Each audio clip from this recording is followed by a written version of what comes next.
en sintonía de No hay derecho. No hay derecho, no. Bueno, ahora tenemos un enlace telefónico sobre otro tema, pero igualmente importante. Estamos en el teléfono con el obispo de Jaén, Alfredo Vizcarra, y vamos a conversar con él sobre una realidad que él ha venido acompañando también, que tiene que ver con esto que comentaba al comienzo, que el grupo de indígenas que había sido absuelto hace un año por una sala penal de Bagua, ahora su sentencia está en la Corte Suprema. Ha pasado más de un año, y de repente la votación se ha dividido en dos.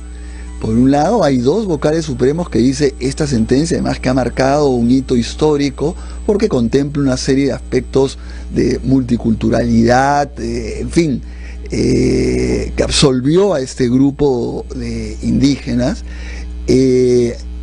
Ha llegado a la Suprema, dos vocales supremos han dicho que debe confirmarse esta absolución, pero los otros tres han dicho que debe declararse nula, es decir, que debe comenzarse nuevamente a investigar un caso que ocurrió en junio del 2009 y afecta, estamos hablando de 47 a 53 personas que están involucradas. Entonces ha tenido que llamar a una vocal dirimente, y ella finalmente, con su voto, porque así lo exige la ley, va a decidir si se declara nulo todo el juicio y se vuelve a comenzar otra vez. Imagínense, un juicio que ha durado 8 años, o si se confirma esta absolución.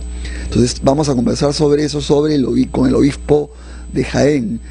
Señor obispo, muchísimas gracias por contestar el teléfono. Muy buenos días, y gracias también por invitarme a esta entrevista de su radio tan prestigiosa. Sí. Especialmente incluso este programa, No hay derecho. Muchísimas gracias por sus palabras. Bueno, ¿qué opinión le merece usted, que está cerca de toda esta gente que ha sufrido el problema como obispo de Jaén? ¿Cuáles son las reflexiones que tiene sobre la posibilidad de que se declare nulo este juicio y tenga que volver a comenzar de nuevo, ¿no?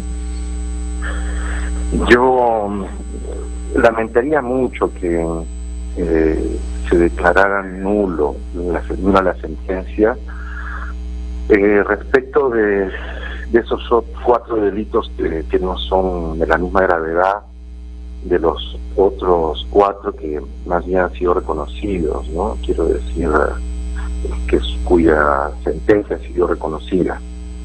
Y digo esto porque, bueno, al mirar un poco los delitos, sí, uno entiende, ¿no? Es el entorpecimiento al funcionamiento de los servicios públicos, la modalidad del motín, los disturbios, la tenencia ilegal de armas, que esto incluso tampoco es que se haya verificado, pero respecto de los otros, sí, yo entiendo muy bien todo eso. Sin embargo, mire, yo me voy cada año un mes a vivir en comunidades nativas, y cuando bueno, yo lo siento en mi propia piel, ¿no?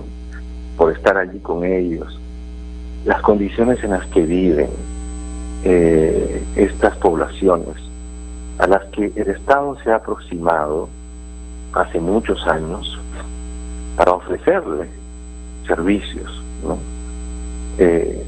Un ofrecimiento con el supuesto de que es para mejorar su vida. Incluso esa mejora pasa por una transformación del modo de vida que ellos han estado llevando, que llevan desde hace tantísimos años, ¿no? Desde que están allí, un modo de vida que ellos han desarrollado, que es apropiado para la Amazonía.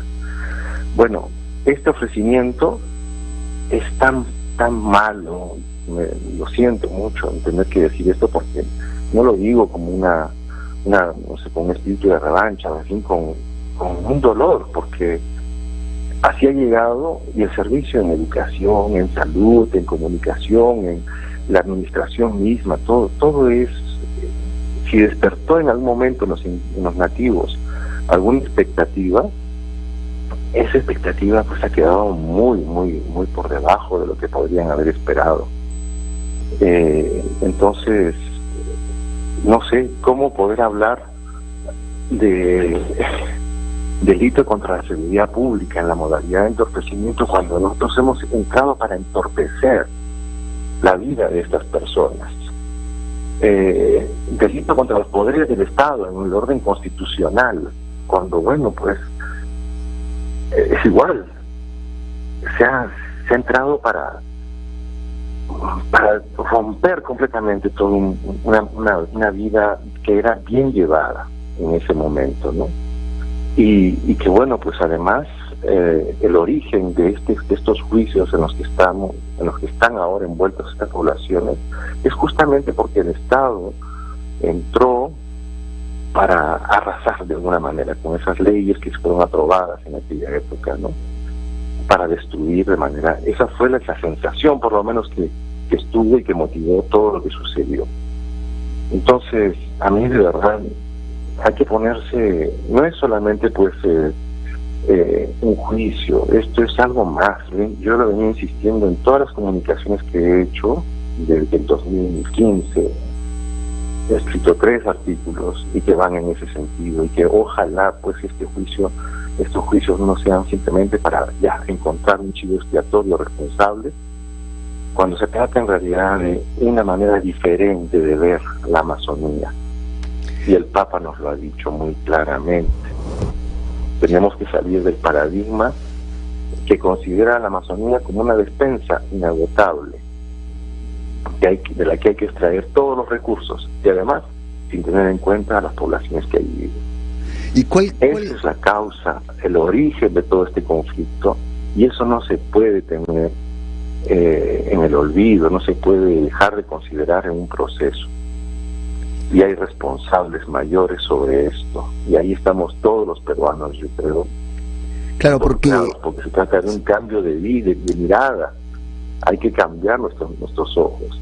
Así es, porque yo lo que decía es que finalmente además no se estaba ya discutiendo tanto de si ellos fueron los que mataron o no mataron, sino se ha quedado más en la parte de la interrupción del orden público, la toma de carreteras, el bloqueo, que ya es otro problema también importante, pero que no tiene que ver con el asesinato de personas, ¿no? Ahora, mi pregunta es, ¿y cuál sería la reacción del pueblo bajún, de las comunidades, ante la posibilidad que luego de 8 años, un año después de haber sido absueltos, un juicio de 8 años, y la Corte Suprema diga de nuevo comenzara las investigaciones? Mire, yo no lo puedo decir, no puedo hablar en nombre de ellos, ¿no? Pero si esto reaviva nuevamente una tensión, un conflicto, a mí, por lo que acabo de decir, no me extrañaría y lamentaría muchísimo que estemos nuevamente en eso. Yo he insistido en todas las comunicaciones que he hecho.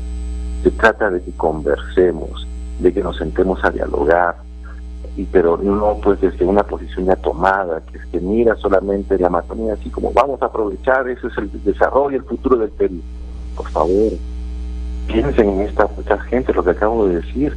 Llegó el Estado ahí para que se supone para mejorar, pero no ha traído ni...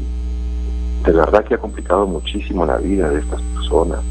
Perfecto, obispo. Están divididos, viven en una situación tan precaria por lo que se les ofrece, porque han entrado en este sistema nuestro, y bueno, pues eso, lo que se les ofrece es muy pobre, ¿no?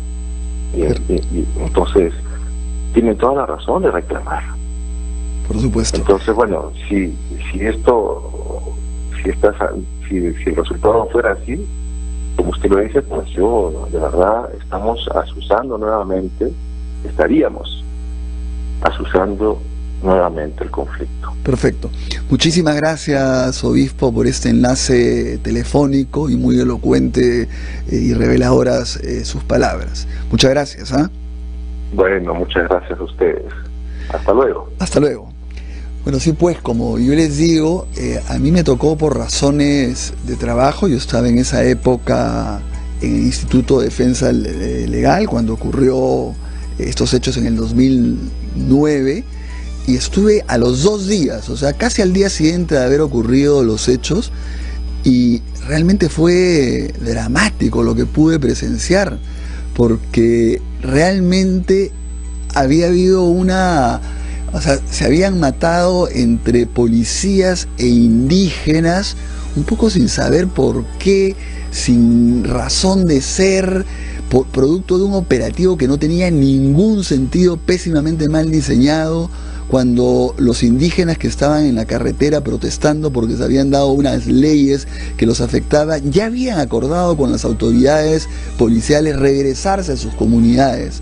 Fue terrible, y había más bien una relación muy armónica entre policías y la población, solamente que se hizo todo un operativo diseñado desde Lima sin tomar en cuenta para nada lo que ocurría. Y como decimos nosotros, fue dramático las muertes de los policías feroces. Ojo que acá estamos hablando de la curva, no estamos hablando todavía de los asesinatos que ocurrieron en la estación 6. También hubo muertes de indígenas y también de mestizos, como se dice allá, de colonos. Y no estamos hablando de impunidad frente a las muertes y los asesinatos. Lo que pasa es que ocurrió que se agarró a gente que estaba en ese momento y se ha logrado demostrar que esa gente no es responsable de los asesinatos. Se han hecho pericias, testigos, reconocimientos. El juicio duró 8 años y los jueces de Bagua han absuelto. Y ahora viene a la Suprema en Lima en una sala, y la sala se divide en 2.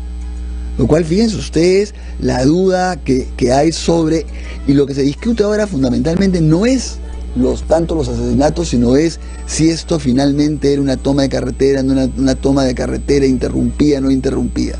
Entonces acá también hay que invocar que haya pues realmente se considera, hay elementos culturales, la sentencia ha sido una sentencia muy bien desarrollada, ¿no? Entonces, sí invocamos a la sala, a la Corte Suprema, a la vocal que va a dirimir, que tome en cuenta, ¿no? A mí, por ejemplo, me ha sorprendido también que el presidente José Luis Lecaros, presidente de la Corte Suprema, haya tenido un voto porque se declare la nulidad de una sentencia absolutoria que se ha tomado después de un juicio de 8 años. Bueno, estamos ahora con Mari Carmen Calleja. Ustedes, muchos deben recordar, ella es una madre, una monja, misionera, que ha trabajado durante muchos años con el pueblo aguajún, que estuvo en los hechos permanentemente, y que ella ha sido una voz que permanentemente ha defendido al pueblo aguajún y a estas personas que han sido procesadas injustamente y que vienen sufriendo las consecuencias. Ella ahora está en Bolivia y vamos a conversar con ella. Mari Carmen, un gusto de saludarte y muchas gracias por este enlace telefónico. Igual, Ernesto, muchas gracias por darme la oportunidad de poder decir mi palabra en este momento tan difícil, tan duro para todos los que realmente hemos acompañado y seguimos acompañando la vida de nuestros hermanos aguajún y guampís. Sí, a ver, coméntame, tú que conoces tan de cerca, porque tú has vivido muchos años con el pueblo aguajún, en las comunidades, la misión que tú representas queda en el medio de las comunidades aguajún. Yo conozco, ahora estás en Bolivia, pero durante años de años has estado ahí en Bagua, cerca de Chiriaco. ¿Cómo se debe estar viviendo la gente involucrada en este juicio? Es decir, todas las personas que han sido absueltas, las familias que creían que ya habían superado ese problema y que de pronto viene una noticia de Lima diciendo la Corte, una sala de la Corte Suprema de repente declara nulo el juicio, hay que volver a comenzar. ¿Qué comentarios, qué vivencias te generan eso? Sí. Hace unos días la periodista Elizabeth Prado de la República entrevistó a Santiago Manuín y Joel Simbuca, que son 2 de los procesados absueltos en la instancia, en Bagua, en la Corte de Bagua, y ahí ellos realmente expresan lo que esto se está viviendo. En realidad se está viviendo una defección respecto a la posibilidad de que en el Perú el sistema de justicia hace justicia. ¿Aló? Sí. Sí.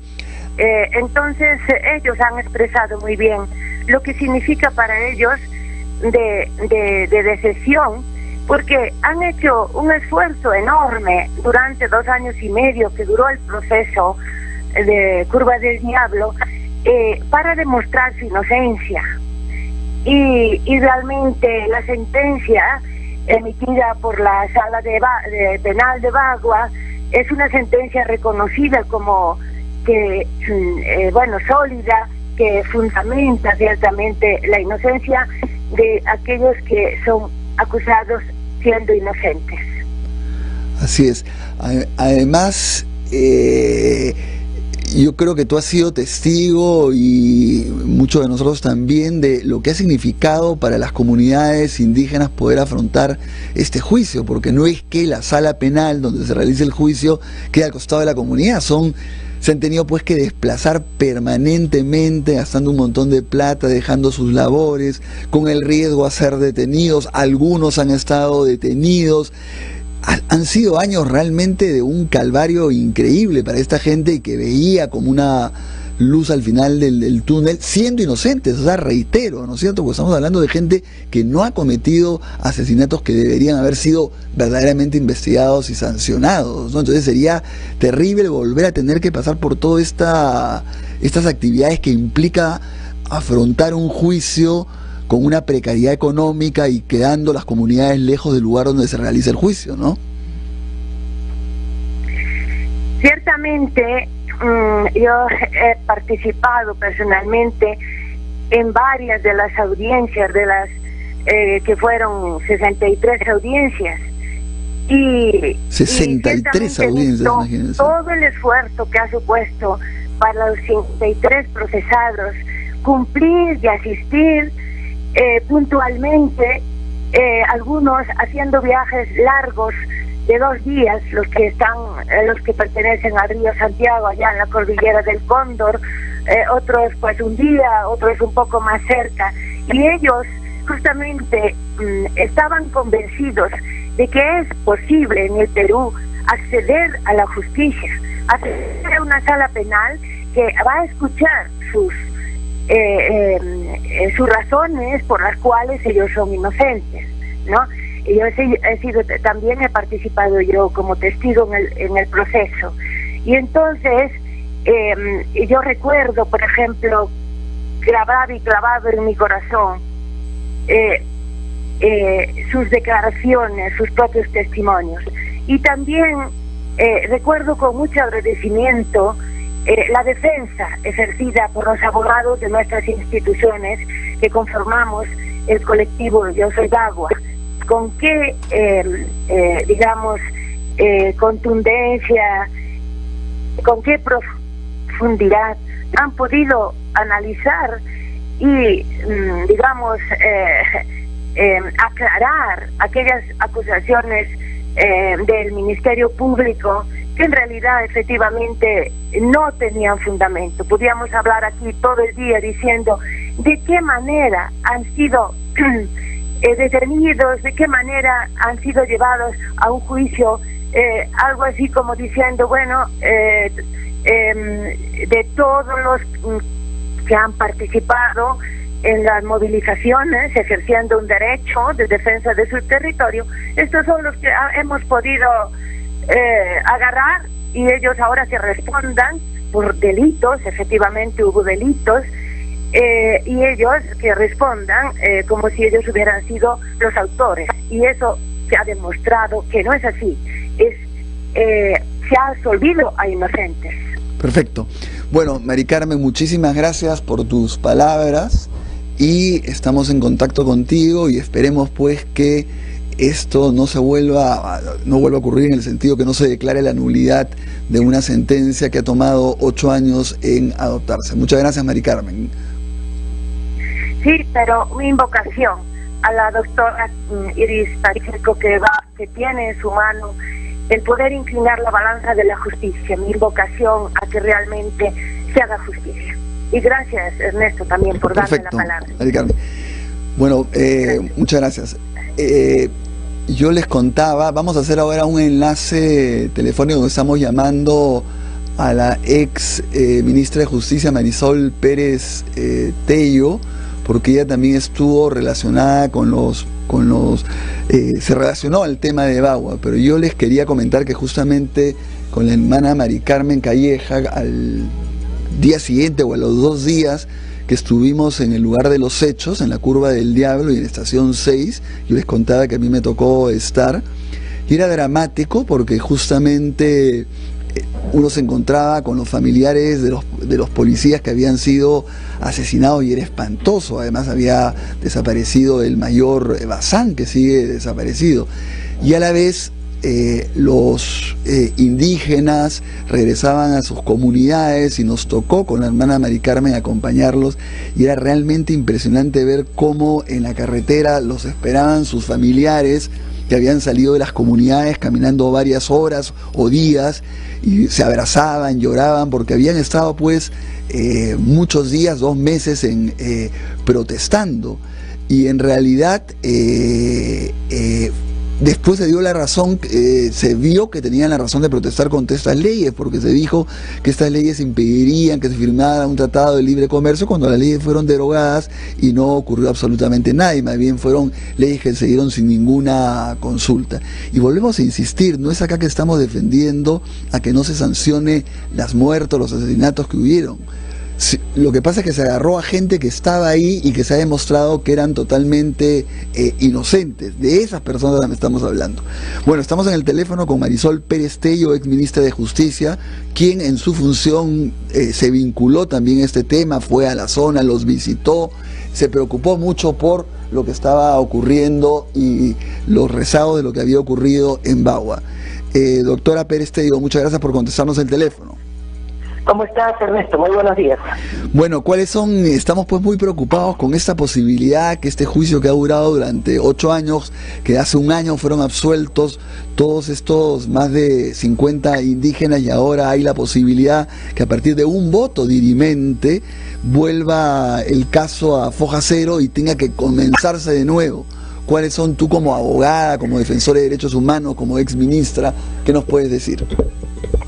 Pues yo creo que esto es parte del problema de la justicia en nuestro país, ¿no? La poca predictibilidad, los absurdos que hay en el tratamiento de un proceso, la falta de acceso a la justicia en general. Recordemos que en este proceso los indígenas no tuvieron traductores, sino hasta ya avanzado el mismo, traductores que además no eran expertos en temas jurídicos, que fueron puestos por el Ministerio de Cultura, a quienes había que explicarles en un primer término cuáles eran las consecuencias de cada una de las instituciones jurídicas a las que se hacía referencia, que se trasladó este proceso de Lima a Bagua, a Amazonas en su momento, porque ya se sabía quién tenía jurisdicción, que se trasladaba para la declaración de Ovino a los 50 indígenas, y aunque evidentemente todos queremos saber qué pasó en Bagua y quiénes fueron los responsables de los asesinatos que se generaron, no se trata de culpar a personas que ya fueron absueltas, porque no se dieron los supuestos que se necesitaban para acreditar responsabilidad. Yo creo que se ha atropellado al pueblo aguajún y en realidad a las víctimas en general, porque acá también hay los familiares de las víctimas y los familiares del pueblo aguajún están todos unidos, y esta posibilidad de que dentro de pocos días se pueda revisar esto y declarar la nulidad, en realidad es ridículo, ¿no? Yo espero que prevalezca la sensatez y que se mantenga la sentencia en el sentido en el que se dio esa oportunidad. Sobre todo que incluso en la misma sala hay una división, ¿no es cierto? O sea, sería el colmo. Realmente hay 2 vocales supremos que han dicho no debe haber, no merece ninguna, y los aspectos que han quedado en la sentencia ya son más de otro tipo. Marisol, no sé si me permites, ya que estamos, doctora, ya que estamos en línea, hacerle un par de preguntas sobre, sí, sobre la situación, ¿no? Uno que yo estaba comentando, no llegué a terminar porque se nos han juntado hoy día varias entrevistas sobre temas muy importantes, pero ya se ha presentado un proyecto de parte del Ejecutivo para que la Comisión Especial elige a la Junta Nacional de Justicia. A la Junta Nacional de Justicia. Pero ahí hay yo estaba expresando la preocupación de qué contradictorio es que el fiscal de la Nación, Pedro Chávarri, va a ser una de las personas de la Comisión Especial, uno de 7 votos. ¿Y no habría sido bueno Ahora, que en este proyecto de ley se contemplara también la posibilidad de que, aún teniendo el cargo, pudiera reunir determinados o requisitos o idoneidad moral? ¿Cuál es tu comentario al respecto? Ernesto, pero el proyecto es bien interesante porque el proyecto mantiene las inhibiciones que se dan respecto de los elegidos como Junta Nacional de Justicia para los que los van a elegir, es decir, para esta comisión especial presidida por el defensor del pueblo. Es decir, hay expresamente contemplado causales que obligan, en este caso, a cualquiera de los 7 miembros, el defensor, el contralor, el fiscal de la Nación o el presidente del Poder Judicial o cualquiera de los 2 rectores, a inhibirse. Y claramente dentro de las causales hay una, además por supuesto del tema de parentesco o interés, hay un expreso que señala que si es que podrían las personas que van a ser elegidas tener algún interés particular, y claramente una de los encargos de la norma es la revisión de todas las ratificaciones, y una de las ratificaciones sujeta a cuestionamiento que deberá de ser evaluada, por supuesto, con cargo a que se ratifique o a que se señale que no era correcta, es la del señor Chávarri. Por lo tanto, la inhibición está configurada expresamente por un hecho que además es público. O sea, ¿tú crees Entonces, que yo creo que tiene que explicar lo que no dice la ley, y es un vacío que habría que llenar ahora en el texto sustitutorio, es quién lo reemplaza? Claro, pero entonces para ti es claro que de acuerdo al proyecto de ley presentado por el Ejecutivo, hay la posibilidad, por lo menos la posibilidad legal, de que el fiscal de la Nación se inhiba diciendo: esta junta va a evaluar justamente mi caso. O sea, hay esa posibilidad legal, clara. Yo creo, Ernesto, que más que una posibilidad, yo creo que es mandatorio. Lo que hay que trabajar es en el texto sustitutorio que ponga quién entraría en su reemplazo. O sea, no le establece cómo podrá inhibirse, no, es deberá inhibirse, pero es evidente, ¿no? Ahora, el tema es quién sube, ¿no? Porque la Constitución es expresa. Sí. Ahora, en todo caso, será quien asume la Fiscalía de la Nación en caso de ausencia o licencia del titular, digamos. Es un supuesto que puede cubrirse con la propia ley orgánica del Ministerio Público. Ajá. Ahora, y la última pregunta,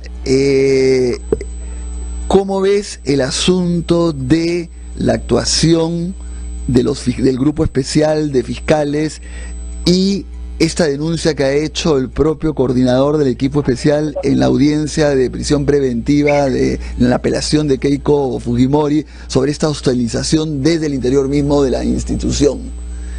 ¿Te parece es objetiva? ¿La ves? Sí. Yo espero en realidad que se mantenga el grupo especial. Creo que ha hecho un trabajo importante. Creo que la corrupción vinculada al poder es una de las más difíciles de perseguir. Creo que además quienes hemos sido funcionarios públicos o hacemos política tenemos que entender que estamos sujetos a mayor escrutinio público y las investigaciones no tienen que ofendernos. Y que se haría muy mal en esta lógica de recuperar confianza en la justicia en la que estamos trabajando por distintos flancos, desde todas las instituciones y desde esta reforma de justicia cuya punta del iceberg es la Junta Nacional de Justicia, en desmontar algo que está funcionando y que sobre todo está teniendo la confianza ciudadana. Ahora, y claro, pero a la vez la pregunta es, ¿tanto poder tiene un fiscal de la Nación para poder adoptar podría adoptar una medida tan importante sin una motivación, sin una fundamentación, o chocaría con lo que puede ser que los fiscales digan: yo estoy haciendo un trabajo, hay una resolución que no tiene una motivación, por lo tanto lo que es ilegal es lo que ha decidido el fiscal de la Nación? Por ahí puede haber un choque también de actitudes, digamos, ¿no? Mira, yo espero en realidad que se mantenga este grupo. Ha demostrado profesionalismo. Uno puede cuestionar el origen de la norma que establece prisión preventiva por 36 meses en el marco de la persecución de crímenes de delitos complejos,